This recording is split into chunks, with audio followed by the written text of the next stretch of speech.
Here's what GPA you actually need to get into an Ivy League school. And quick disclaimer, Ivy League colleges do not have a minimum GPA, so spare me in the comments with the stories about your cousin who got into Harvard with a 2.5. We all know that's not normal. Let's start in the red zone, the bare minimum right around a 3.5. Now, if your GPA is lower than 3.5, you have a serious problem on your hands. The only time people get into Ivies with GPAs lower than a 3.5 is if one, all the bad grades are concentrated in ninth grade and you have straight A's after, or two, if you have some kind of crazy extenuating circumstance, also way back in like ninth or 10th grade, that allowed you to get bad grades but for a good reason. Let's say you were in the hospital or something.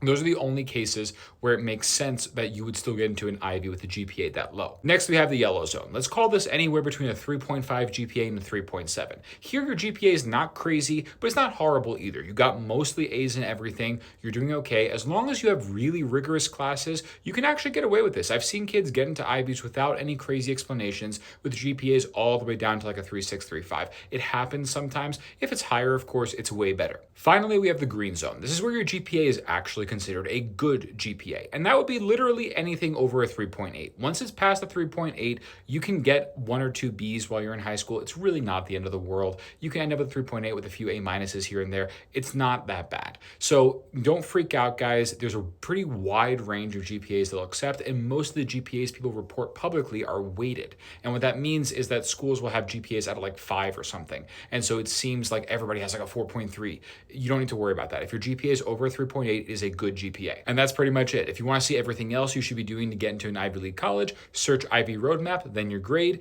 and I'll see you guys there.